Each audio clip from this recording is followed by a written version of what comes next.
Salam. Selamat pagi, selamat berbagi di dalam kasih Tuhan kita Yesus. Di dalam kesempatan yang baik ini, mari kita datang bersama-sama kepada Tuhan, memuji Tuhan, mengagungkan dan memuliakan, sebab Dia yang patut dipuji dan diagungkan. Mari kita bersama-sama memuji Tuhan dengan pujian kemuliaan bagi Tuhan.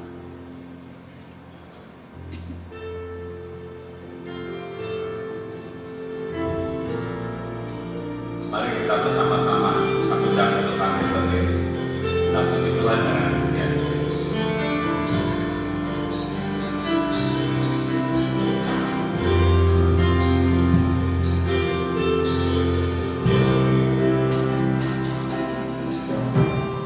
Tiada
Bapa di dalam surga, Tuhan kami Yesus Kristus, terpujilah nama-Mu Tuhan. Mengucap syukur pada pagi hari ini atas segala berkat, kasih dan kemurahan. Kau memberikan kekuatan, kesehatan, perpanjangan umur buat kami Tuhan. Sehingga dalam kesempatan yang sangat indah ini, kami dapat berbakti dan beribadah kepada-Mu Tuhan. Tuhan, sebelum kami lebih jauh beribadah, memuji dan menyembah nama-Mu Tuhan, untuk itu kudus bagi kami semua. Ampuni segala dosa dan kesalahan kami, agar penyembahan di dalam kami beribadah pada pagi hari ini benar-benar berkenan di hadapan Tuhan. Tuhan, kami serahkan ibadah ini lebih jauh dalam tangan kuasa-Mu, sertai dan berkati seluruh pelayan-pelayan-Mu yang terlibat di dalam ibadah ini. Pemain musik, pemain pujian, petugas LCD, hamba-Mu yang akan menyampaikan kebenaran firman-Mu, Tuhan, dan pelayan-pelayan yang lainnya, seluruhnya kami serahkan di dalam tangan kuasa-Mu, yang Engkau menyucikan dan menguduskannya, sehingga pelayanannya berkenan di hadapan-Mu Tuhan. Tuhan Yesus, kami juga menyerahkan Bapak Pendeta Cornelius bersama rombongan yang saat ini melayani di Gereja Bapatan, yang Engkau juga menyertai dan memberkati seperti Engkau memberkati kami pada pagi hari ini. Tuhan, kami serahkan seluruh sidang jemaat-Mu yang saat ini mereka belum hadir di tempat ini, yang masih ada di perjalanan, yang Kau pimpin sampai di tempat ini dengan selamat. Mereka yang masih ada di rumah, yang Kau gerakkan hatinya, jamah hatinya di dalam nama Yesus. Berikan hati yang rindu, supaya mereka bisa hadir beribadah kepada-Mu Tuhan. Terima kasih Tuhan, terpujilah nama-Mu Tuhan. Terima kasih. Kami serahkan serangkaian ibadah sekali lagi dalam kuasa-Mu. Dalam kuasa Allah ada di tengah-tengah ibadah kami, menyertai dan memberkati ibadah pada pagi hari ini. Terima kasih Tuhan. Berkati gereja-gereja-Mu yang lain yang saat ini beribadah seperti kami, yang Kau juga akan menyertai dan memberkati. Terima kasih, terpujilah nama Tuhan. Terima kasih. Kami serahkan dan kami buka ibadah pada pagi hari ini hanya di dalam nama Tuhan Yesus Kristus. Haleluya. Amin.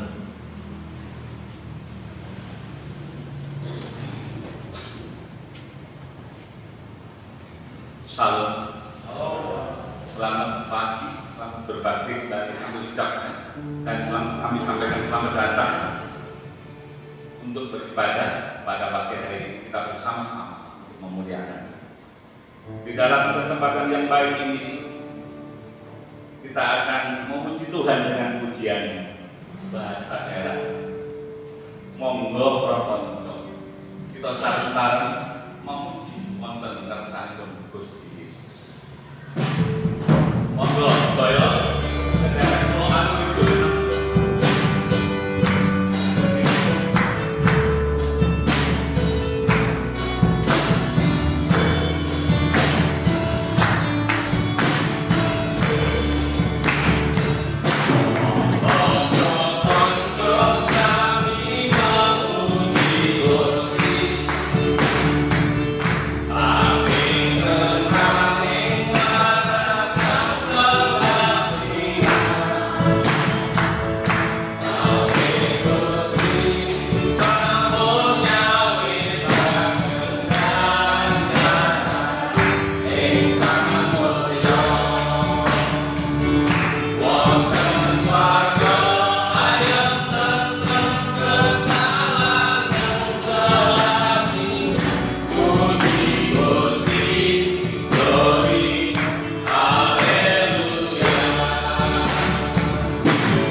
tetap jumeneng mereka ngadeg ya Bos.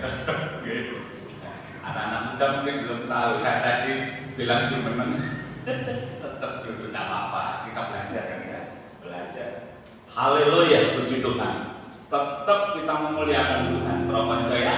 Jangan sampai lupa. Pokoknya kita tetap harus iling kepada Tuhan Yesus Kristus. Kita puji Tuhan dengan pujian Prokonco Podo Iling.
Sebelum kita menerima kebenaran firman Tuhan yang boleh menjadi kekuatan di dalam firman kita puji Tuhan dulu dengan pujian bahasa daerah yang Sabda Gusti.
Sidang jemaat saya undang untuk bangkit berdiri.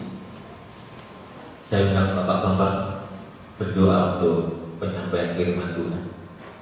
Engkau layakkan kuduskan kami Tuhan untuk dibentuk oleh kebenaran firman Tuhan. Dan selanjutnya kami menyerahkan hamba yang akan menyampaikan sabda kebenaran firman Tuhan. Engkau urapi segala persiapannya. Engkau tambah-tambahi hikmat apapun daripada Engkau Tuhan. Kuasai dengan kuasa Roh Kudus Tuhan, sehingga setiap firman yang disampaikan Tuhan boleh menjadi berkat bagi seluruh sidang jemaat yang ada di tempat ini Tuhan. Dan bila ada kuasa kegelapan setan iblis Tuhan yang ingin mengganggu dalam pemberitaan firman pada saat pagi hari Tuhan, kami berseru memanggil nama-Mu di dalam nama Tuhan Yesus. Kami usir dari ruangan ini maupun dari dalam hati pikiran kami Tuhan. Tiada kuasa Roh Allah sendiri Tuhan yang memiliki otoritas di dalam pemberitaan firman-Mu pada saat pagi hari ini Tuhan. Terima kasih Tuhan. Inilah doa permohonan kami yang kami alaskan hanya di dalam nama Tuhan Yesus. Haleluya. Amin. Sidang jemaat yang kasih Tuhan, salam, puji Tuhan. Marilah pada pagi hari ini kita kembali mengisi hati dan pikiran kami dengan kebenaran firman Tuhan. Dan firman Tuhan pada pagi hari ini saya berikan tema menjadi tawanan roh. Kita akan membaca di dalam Kisah Para Rasul 20 ayat 22 sampai 24. Kisah Rasul 20 ayat 22 sampai 24. Demikian firman Tuhan. Tetapi sekarang sebagai tawanan roh, aku pergi ke Yerusalem, dan aku tidak tahu apa yang akan terjadi atas diriku di situ, selain daripada yang dinyatakan Roh Kudus dari kota ke kota kepadaku, bahwa penjara dan sengsara menunggu aku. Tetapi aku tidak menghiraukan nyawaku sedikit pun, asal saja aku dapat mencapai garis akhir dan menyelesaikan pelayanan yang ditugaskan oleh Tuhan Yesus kepadamu untuk memberi kesaksian tentang Injil kasih karunia Allah. Amin. Puji Tuhan. Inilah pernyataan daripada Rasul Paulus tentang kehidupannya menjadi seorang rasul yang luar biasa. Dia mengatakan bahwa hidup di dalam pengikutannya terhadap Tuhan Yesus itu disamakan sebagai orang yang ditawan oleh Roh. Sidang jemaat yang dikasihi Tuhan, berbicara tentang tawanan.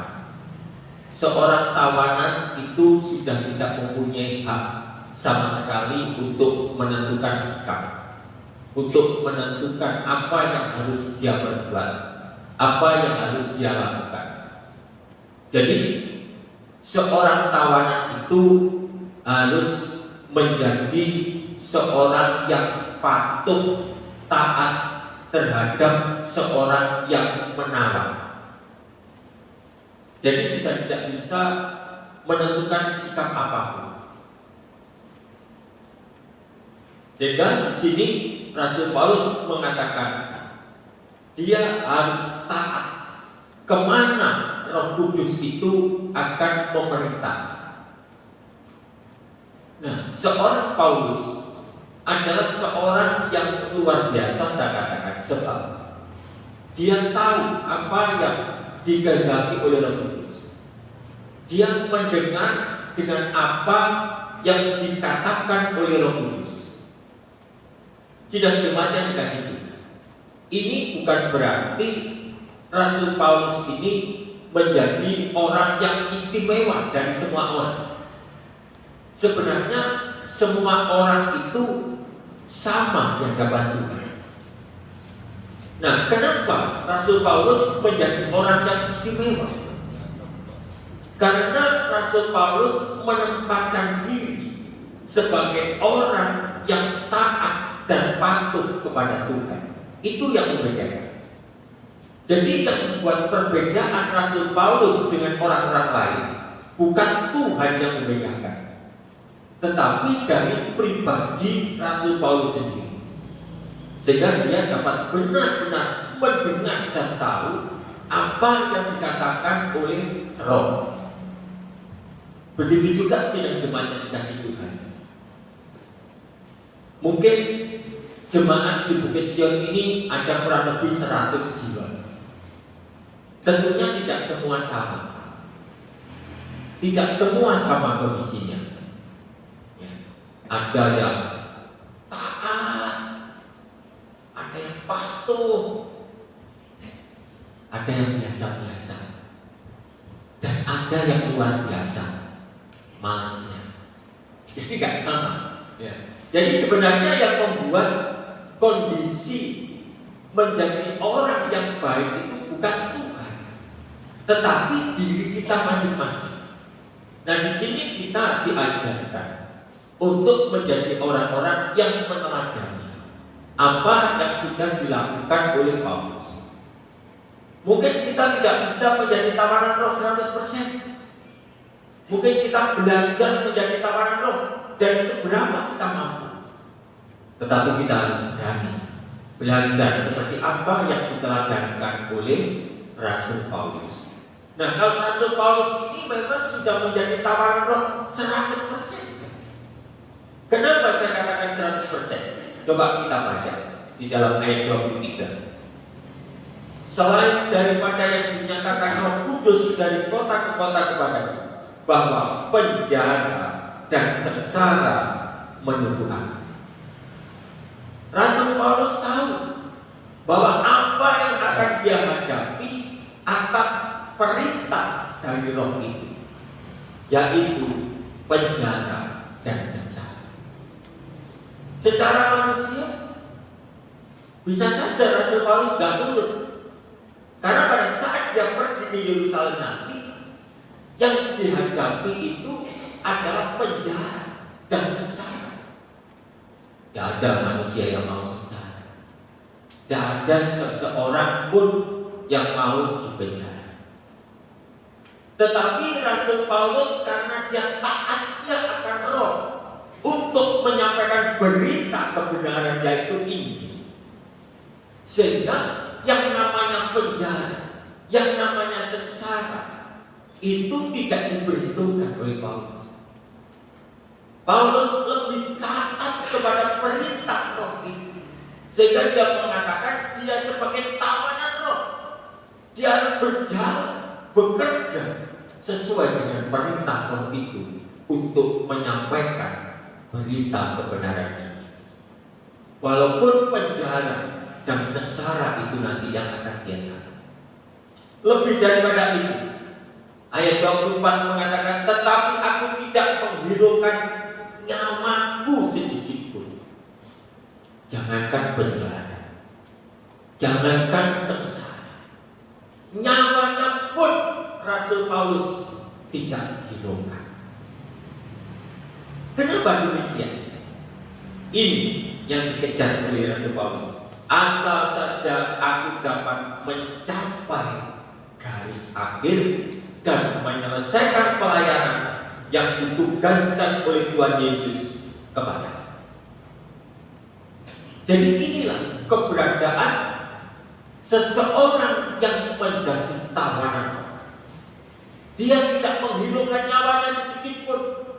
Dia tidak pernah menghiraukan keadaannya. Walaupun nanti penjara yang dihadapi, kesengsaraan yang dihadapi, tetapi sebagai tawanan Roh, Rasul Paulus harus tunduk taat untuk menyelesaikan tugas yang diperintahkan oleh Tuhan Yesus kepada Rasul Paulus. Luar biasa. Luar biasa. Mungkin ini belum bisa terjadi atas kehidupan kita 100%. Kita juga sebenarnya orang-orang yang menjadi tawanan Roh. Nanti kita akan belajar ke situ. Mungkin kita belum berbicara tentang nyawa, mungkin kita belum berbicara tentang penjara, belum berbicara tentang sengsara yang sebenarnya. Tetapi apa yang harus kita kerjakan? Kita harus belajar terhadap teladan yang diberikan oleh Rasul Paulus. Menjadi orang yang benar-benar taat dan tunduk akan perintah yang ditugaskan oleh Tuhan Yesus untuk menyelesaikan sampai garis akhir. Bukan sampai tengah-tengah lalu berhenti, atau kadang-kadang bisa, kadang-kadang tidak. Tetapi semangatnya Rasul Paulus tidak pernah kendor. Semangatnya Rasul Paulus untuk menyelesaikan tugas tidak pernah putus asa. Dia bekerja sekuat tenaga. Itu dibuktikan dengan kata-kata ia tidak menghiraukan nyawanya sedikit pun tidak dihiraukan. Bahwa kematian dan sengsara itu bukan sesuatu yang berharga di mata Paulus.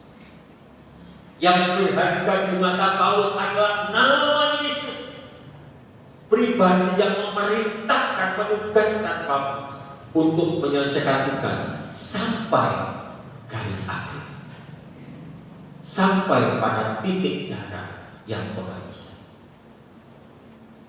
Mungkin Rasul Paulus mempunyai suatu pandangan, semakin cepat mati semakin baik, sebab selesai pada garis akhir. Semakin panjang hidupnya, semakin jauh garis akhirnya. Itu sebabnya Rasul Paulus tidak menghilangkan nyawanya. Kesengsaraan dan kematian bukan sesuatu yang menakutkan bagi Rasul Paulus, asal bisa sampai pada garis akhir penyelesaian. Itulah sebabnya Rasul Paulus mengatakan bahwa kematian bukan sesuatu yang menakutkan. Bagi Rasul Paulus, kematian adalah sesuatu yang membanggakan dan menyenangkan. Kenapa? Sebab disitulah Rasul Paulus akan bertemu dengan Tuhan Yesus. Semakin cepat, semakin baik. Dan ini masih belum bisa tertanam pada kehidupan orang-orang zaman sekarang. Sebab semua orang masih takut mati, ya termasuk saya. Boleh tak apa kita takut mati, tetapi apa yang harus kita kerjakan selama kita belum mati, itu harus benar. Kita harus menyelesaikan tugas yang diperintahkan oleh Tuhan Yesus sampai pada garis akhir. Ya, garis akhir yang bagaimana? Rela menjadi tawanan roh supaya dapat mencapai garis akhir dengan baik. 2 Timotius 4 ayat 7. 2 Timotius 4 ayat 7. Aku telah mengakhiri pertandingan dengan baik.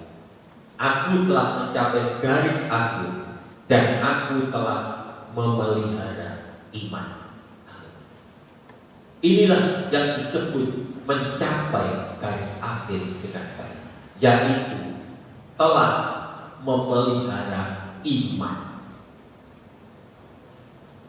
Telah memelihara iman itu menjadi orang yang berhasil di dalam mencapai garis akhir. Sidang jemaat yang kasih Tuhan, setiap manusia nanti yang akan ditimbang oleh Tuhan itu bukan di tengah perjalanan, bukan di awal perjalanan. Kalaupun ada orang Kristen awalnya luar biasa, tetapi pada akhirnya dia menjadi orang yang jatuh, maka disitulah dikatakan bahwa orang itu tidak bisa memelihara iman.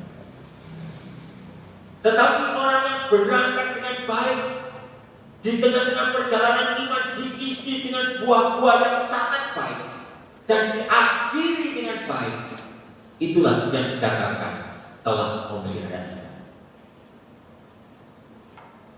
Dan bagaimana seandainya ada orang yang berangkatnya baik, di tengah-tengah diisi dengan perilaku yang tidak baik, tetapi pada akhirnya dia bertobat dengan baik,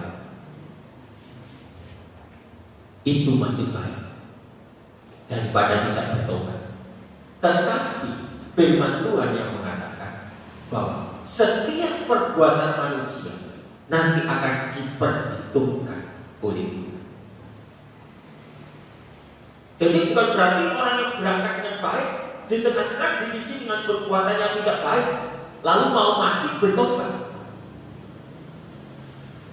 Bagaimana Pak? Firman Tuhan mengatakan akan diperhitungkan oleh Tuhan setiap perbuatan manusia. Saya tidak bisa menjawab. Yang bisa menjawab nanti Tuhan. Karena Tuhan sendiri yang akan memperhitungkan. Tuhan sendiri nanti akan menimbang, yang akan menghitung. Itu sebabnya setiap manusia yang sudah berbuat baik harus mempersembahkan buah-buah yang baik sampai pada garis akhir.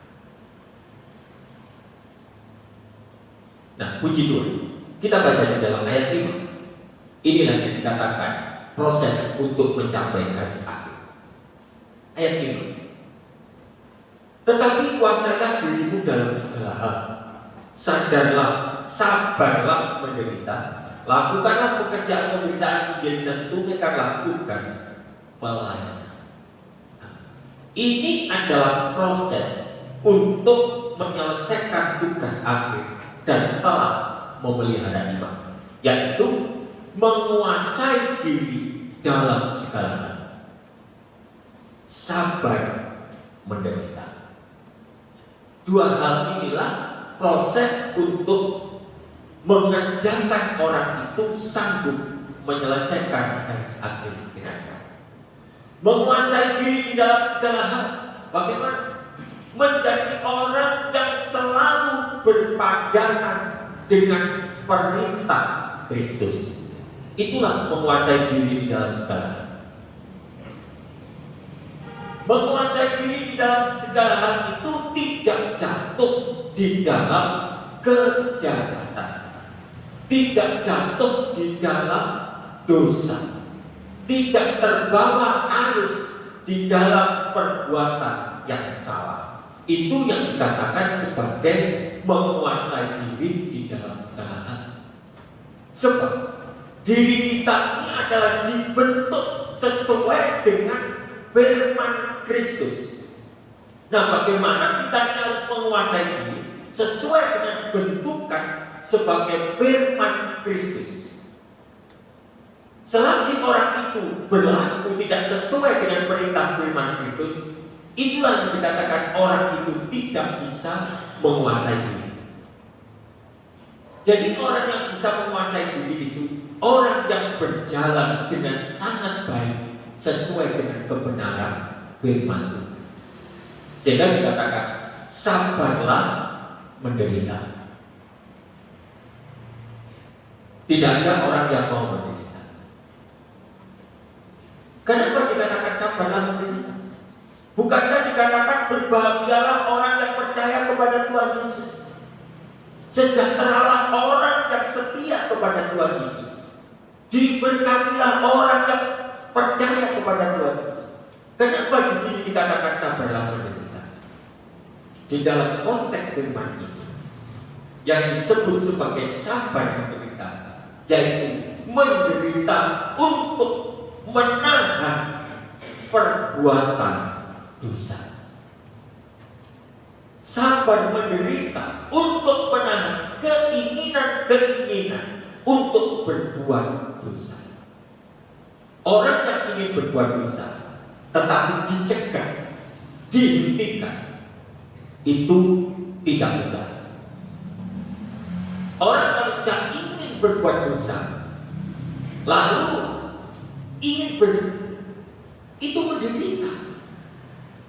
Sama dengan saudara kalau ada rasa gatal di punggung ini, lalu gak bisa menggaruk, wah itu gelisah.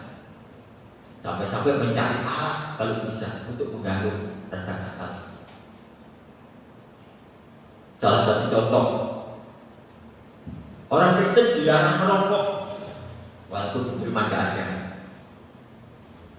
Untuk berhenti merokok itu menderita. Tetapi itulah yang dikatakan menguasai diri. Orang Kristen tidak boleh mencuri, tidak boleh berzina, tidak boleh menikah dua. Itu yang dikatakan menderita. Sabar menderita, kuat untuk Kalau dicemooh orang, firman Tuhan mengatakan tidak boleh membalas.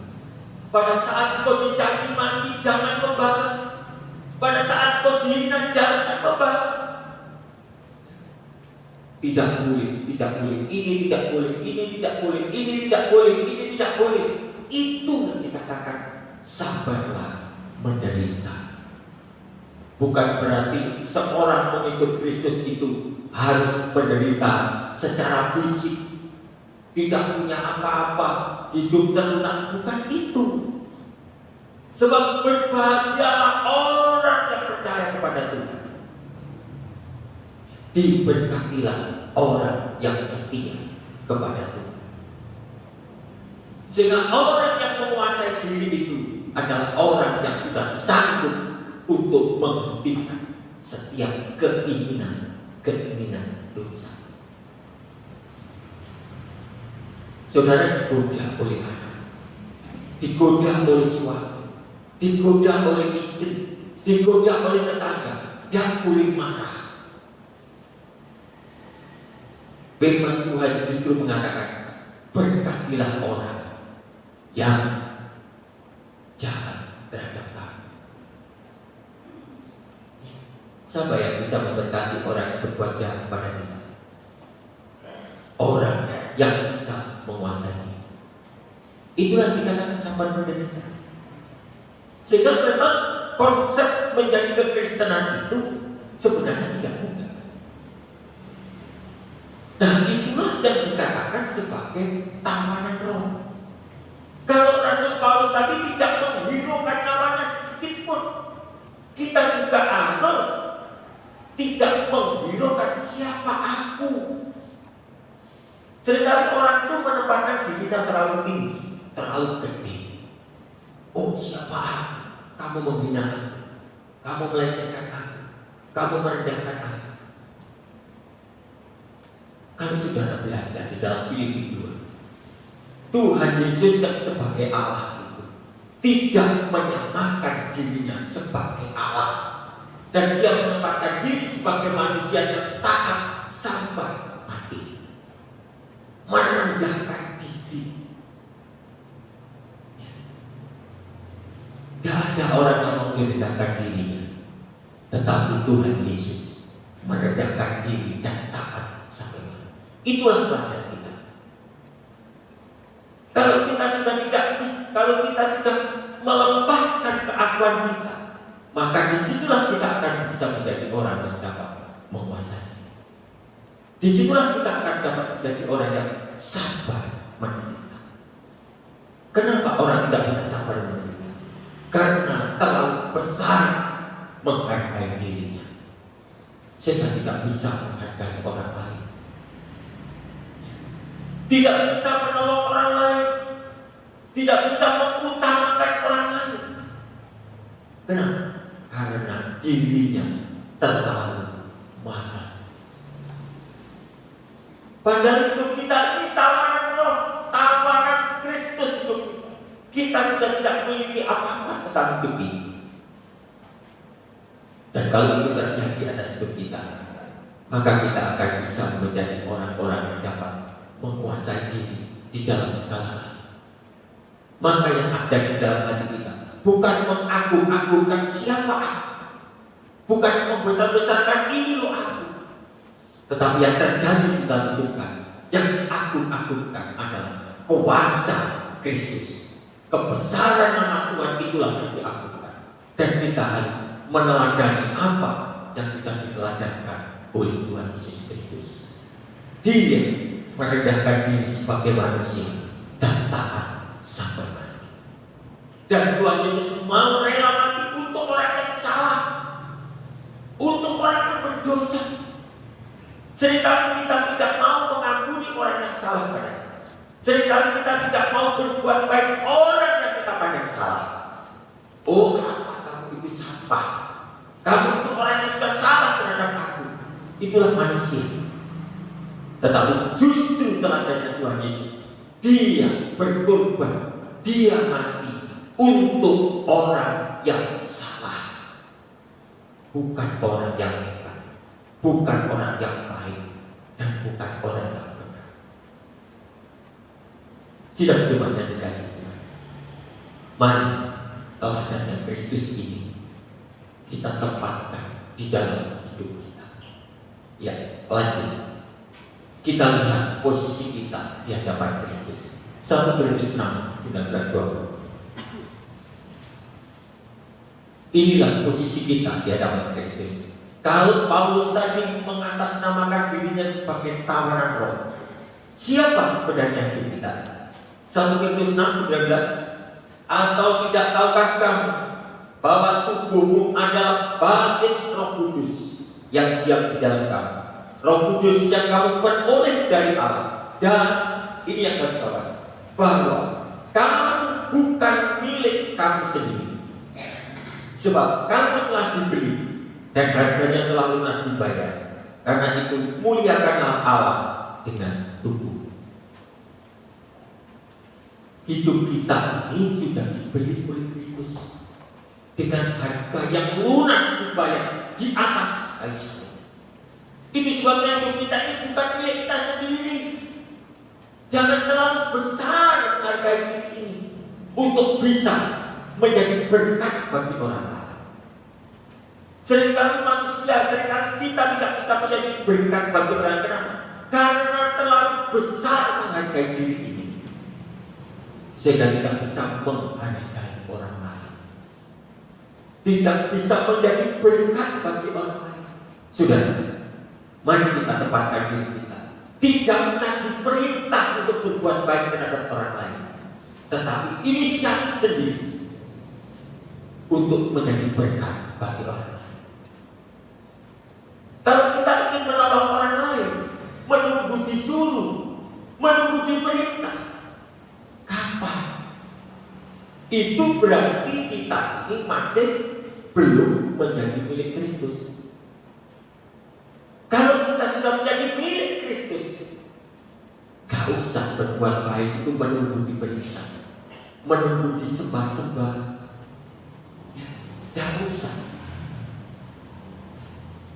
Rasul Paulus saja sudah tidak menghargai dirinya sama sekali, bahkan nyawanya pun tidak dihiraukan, asal bisa menyelesaikan tugas yang diperintahkan oleh Tuhan. Tugas yang diperintahkan oleh Tuhan Yesus terhadap diri kita apa? Menjadi berkat bagi orang lain, menjadi bermanfaat bagi orang lain hidup ini. Kalau kita menghargai diri kita terlalu tinggi, maka tidak bisa kita menjadi berkat bagi orang lain. Nunggu disembah-sembah dulu, nunggu disanjung-sanjung dulu, baru mau menolong orang lain, gak akan jalan. Itu masih apa? Membesarkan dirinya sendiri. Bukan Kristus yang ditinggikan dan besarkan, tetapi masih membesarkan dirinya sendiri. Kristus saja sudah merendahkan diri menjadi manusia dan taat sampai mati. Ya.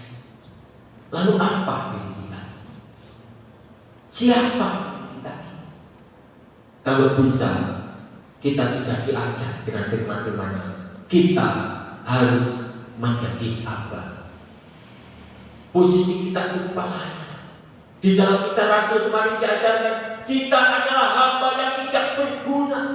Rasul Paulus mengatakan kita, aku sebagai sampah, seperti kotoran yang dihindari oleh orang lain. Loh, itu loh Rasul Paulus menempatkan diri. Dia katakan aku sama seperti sampah, supaya bisa berguna bagi orang lain. Sidang Jumat dikasih Tuhan, mari kalau kita menjadi orang yang merasa menjadi miliknya Kristus, maka kita harus menjadi orang-orang yang melepaskan diri dari keegoisan, dari kesombongan, menjadi hamba dan taat sampai mati. Ya, ayat yang terakhir, Galatia 5 ayat 24. Kita menjadi miliknya Kristus, bukan milik orang lain. Ya, Galatia 5 24. barang siapa menjadi milik Kristus Yesus, ia telah menyalibkan daging dengan segala hawa nafsu dan keinginan. Inilah posisi orang yang menjadi miliknya Kristus Yesus. Inilah posisi orang yang menjadi tawanan roh Kristus.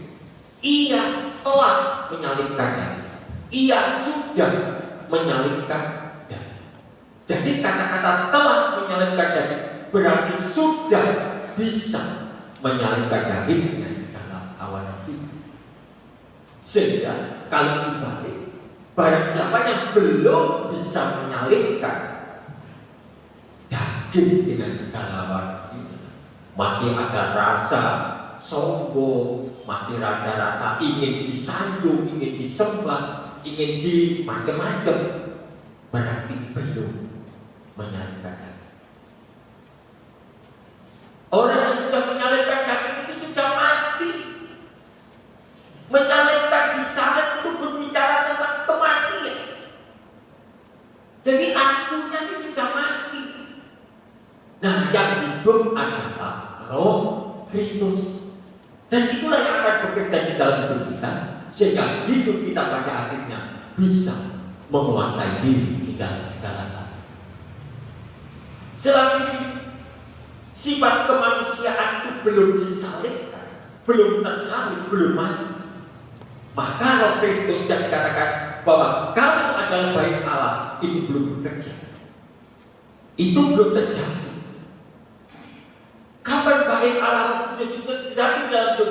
Sesaat orang itu bisa dan sudah bisa menyalibkan daging. Disitulah maka bait Roh Kudus itu akan tinggal di dalam hidup kita. Dan kita akan hidup sebagai orang-orang yang mampu dan sanggup menjadi orang-orang yang menguasai diri di dalam segala hal. Sehingga dalam segala perbuatan, segala pekerjaan akan menjadi berkat bagi sesama. Bisa menjadi berkat bagi orang, terlebih menjadi berkat dan pengakuan terhadap kemuliaan bagi nama Tuhan. Nah, itulah sebenarnya kita menjadi orang-orang menempatkan diri sebagai tawanan roh. Dan disinilah kita akan bisa bertanya terhadap diri. Lalu kita ini tawanannya siapa? Apakah aku sudah menjadi tawanannya Kristus? Atau aku masih menjadi tawanan diriku sendiri? Tetapi biarlah dengan diri pada pagi hari ini, mungkin kita belum bisa seperti Paulus yang tidak bisa menghidupkan, yang sudah tidak menghidupkan nyawanya sendiri. Mungkin pada pagi hari ini kita mulai belajar, mulai mau untuk mematikan keakuannya dan mengganti kuasa kudus ada di dalam hidup kita. Dan kita menjadi orang yang taat, menjadi tawanan Kristus, menjadi orang yang setia, menjadi tawanan Roh, sehingga kita dapat hidup dan sedikit demi sedikit dapat menguasai diri di dalam segala hal. Sabar menderita terhadap apapun yang terjadi di dalam hidup kita. Kita terus sabar menderita untuk menjadi orang yang menang, dan menang. Dan itulah yang dikehendaki Tuhan untuk pada saat Tuhan Yesus membeli manusia untuk dijadikan orang yang menang. Tuhan Yesus ingin membeli manusia bukan dijadikan orang yang hebat, tidak, tetapi dijadikan orang yang benar, dijadikan orang yang ditempati oleh bait Allah Roh Kudus, sehingga menjadi berkat, jadi Allah bagi kemuliaan. Sidang jemaat yang dikasih Tuhan, biarlah dengan firman pada pagi hari ini mungkin singkat, mungkin kurang jelas, mungkin sulit untuk dikerjakan, atau mungkin sulit untuk diterima. Tetapi inilah firman pada pagi hari ini.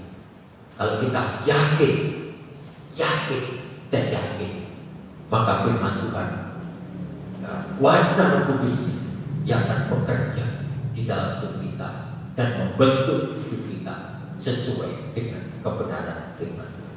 Amin. Tuhan Yesus memberkati. Mari saudara kita balik kita pujikan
dalam hangat naunganmu,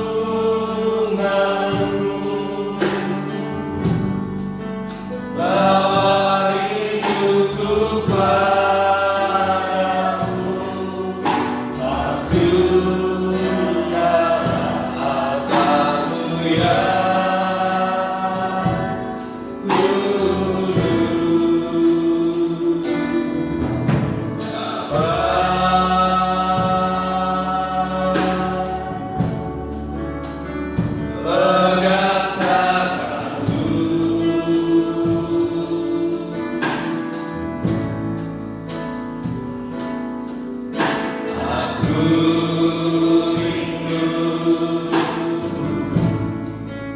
tinggal di dalam hatimu,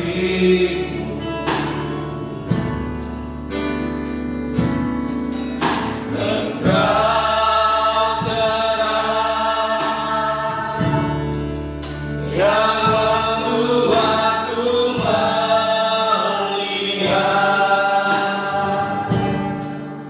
melihat jauh ke dalam kebenaranmu, Bapa. Lebih dari namamu, lebih dari namaku, Bapa. Ku perlukan kasih-Mu, ku perlukan kasih-Mu, Bapa. Berjalan di sampingku, Bapa, seumur hidupku. Haleluya. Mari kita sambut saudara firman Tuhan yang telah disampaikan. Haleluya. Bapa, ku perlukan kasih-Mu, ku perlukan kasih-Mu, Bapa. Peganglah tanganku ya Bapa, untuk selamanya. Lebih dari nafasku Bapa. Haleluya. Lebih dari nafasku, Bapa. Perlukan kasih-Mu, dan kasih-Mu, Bapa. Peganglah tangan kami Bapa, ya Bapa, seumur hidupku. Haleluya. Lebih dari nafasku, Bapa. Ku perlukan kasih-Mu, Bapa. Peganglah tanganku ya Bapa,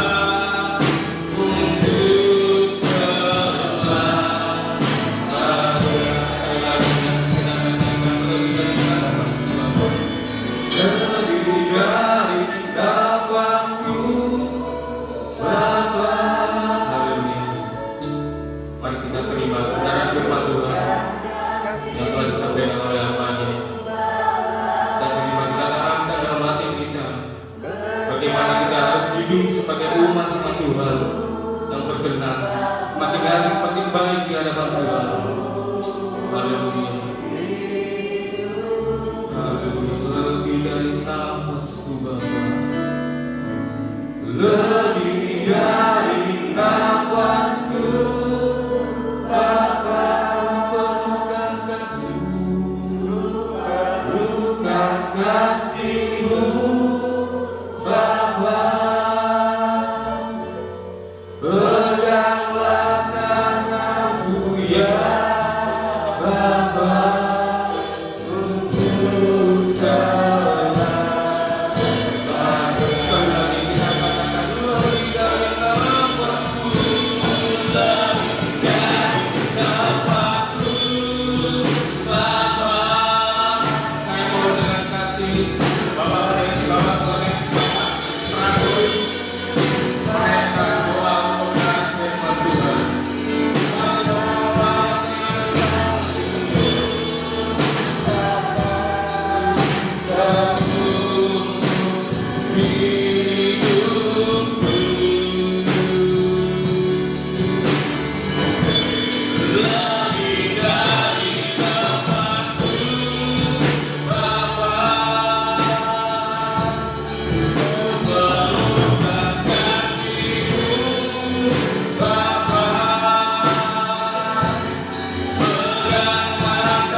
dalam hati kami Tuhan.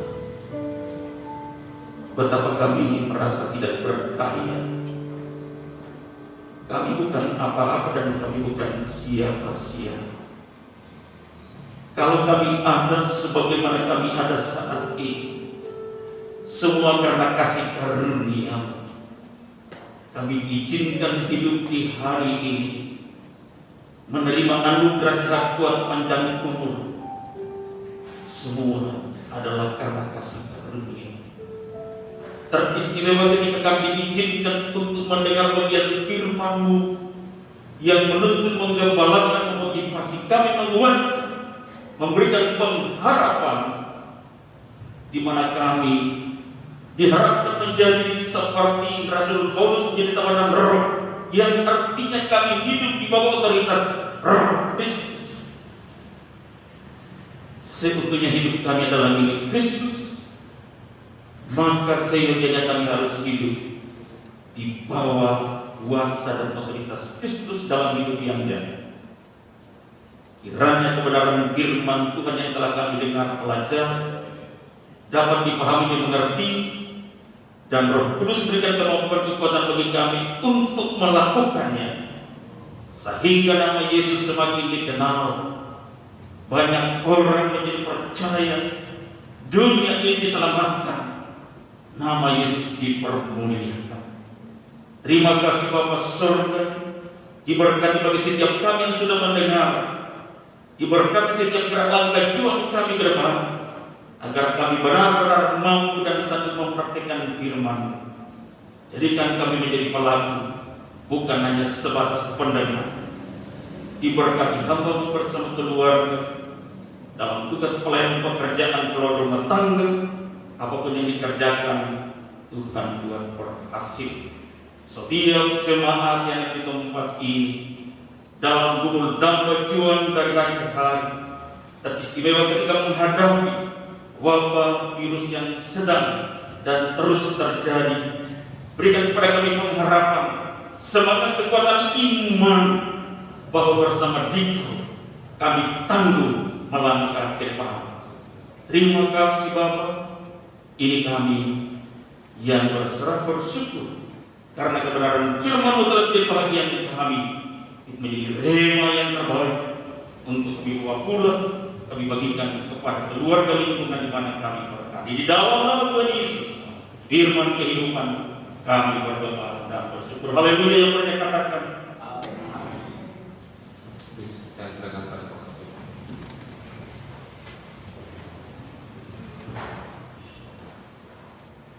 Pengumuman pada pagi hari ini, ibadah berjalan seperti biasa.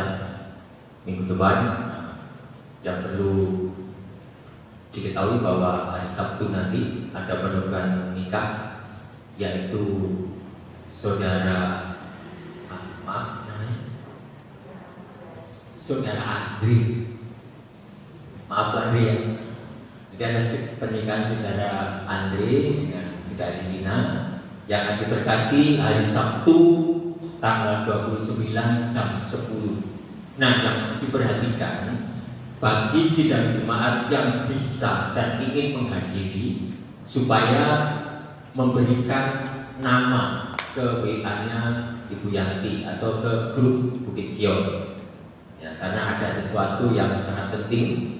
Ya, jadi yang bisa hadir dan mau hadir dipersilakan mendaftarkan diri. Nanti diatur oleh Ibu Pendeta Pembantu Supriyanti Cornelius. Saya ulang sekali mati bagi berdiri, kita pujikan pujian kiranya Engkau memberkati aku.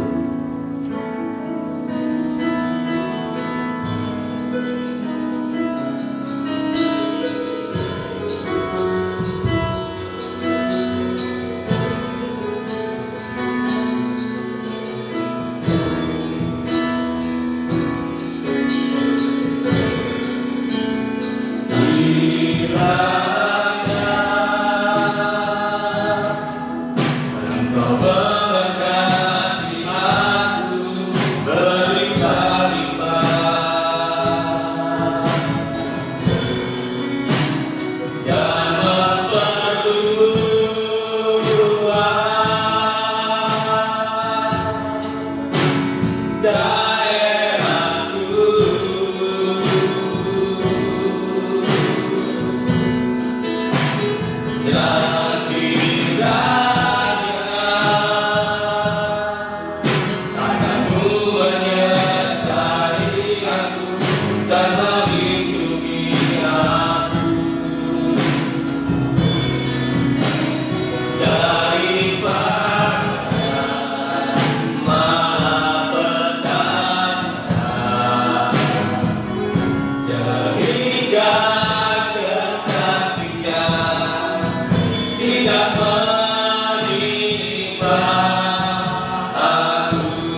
berterima kasih atas penyertaan-Mu di dalam kami beribadah pada pagi hari ini.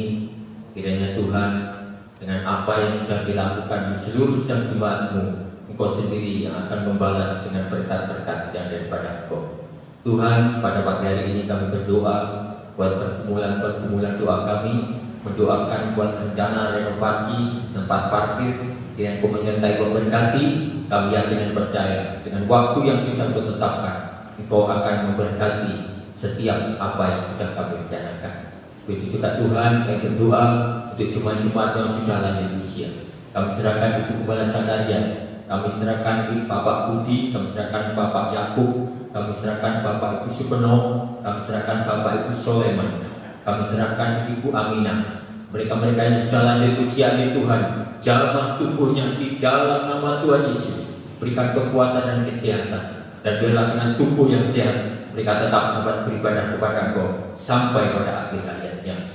Begitu juga Tuhan, jemaat-jemaat-Mu yang bergumul dengan sakit penyakitnya, kami serahkan Ibu Sudarmiasih, kami serahkan Ibu Yaya, kami serahkan Ibu Gembala Sakarias, kami serahkan yang lain-lain yang tidak kami sebut namanya. Kami serahkan Tia yang mengalami kecelakaan, mungkin saat ini masih ada di rumah sakit dan juga akan menyertai, dan kami serahkan di dalam nama Yesus jamah berikan pemulihan kesembuhan oleh bilur-bilur itu. Terima kasih, terpujilah nama-Mu Tuhan. Terima kasih. Kami berdoa untuk pelayanan Bapak Cornelius di Gereja Babatan. Mungkin saat ini mereka sudah bersiap-siap untuk kembali ke Mojokerto, yang juga menyertai supaya bisa sampai tiba di Mojokerto dengan selamat.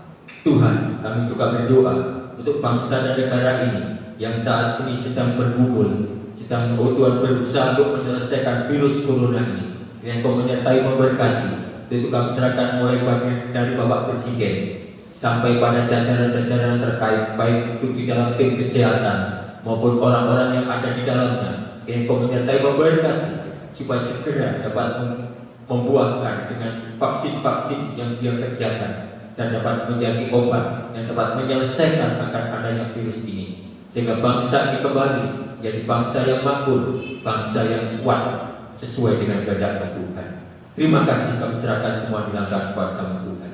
Tuhan, kami serahkan Tuhan pada tanggal 29 nanti, kami serahkan Saudara Andre dan Saudara Lina yang akan memasuki pernikahan kudus, yang Kau menyertai memberkati, berikan kekuatan kesehatan di dalam tubuhnya, berkati dengan apapun yang dibutuhkan.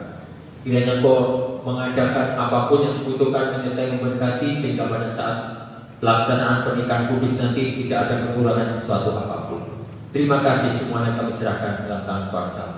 Bapa di dalam surga, pada akhirnya kami serahkan seluruh sidang jemaat-Mu, baik yang hadir pada pagi hari ini maupun mereka yang masih ada di rumah ini, yang Kau menyertai memberkati. Jadikan jemaat-jemaat yang setia kepada Engkau, jadikan jemaat-jemaat yang menjadi terang di tengah nikmatnya masing-masing, sehingga kehidupannya menjadi berkat dimanapun mereka ditempatkan. Dan berkat-Mu senantiasa melimpah untuk seluruh sidang jemaat-Mu. Tidak ada satupun mereka yang kekurangan. Yang berkat-Mu curahkan pada pagi hari di dalam nama Tuhan Yesus. Terima kasih Tuhan, terima kasih. Terima kasih. Secara khusus kami serahkan Kota Mojokerto di dalam tangan kuasa-Mu. Bela Tuhan, Kau memberkati dengan kedamaian, ketenteraman, dan kemakmuran, sehingga kami tetap bisa beribadah dengan tenang. Terpujilah nama-Mu Tuhan, terima kasih. Hanya di dalam nama Tuhan Yesus Kristus kami berdoa dan mengucap syukur. Sekali lagi saya mohon Ibu Gembala Sakarias untuk memberikan doa berkat.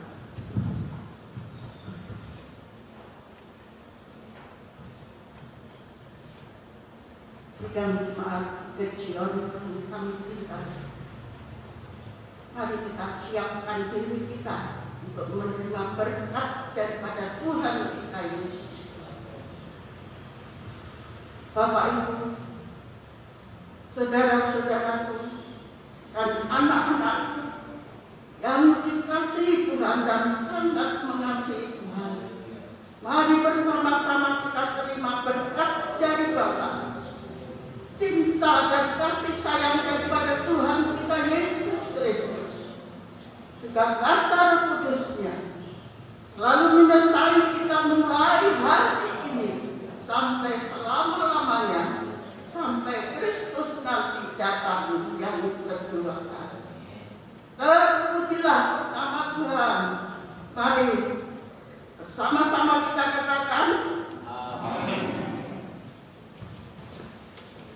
Selamat ulang, Tuhan Yesus memberkati.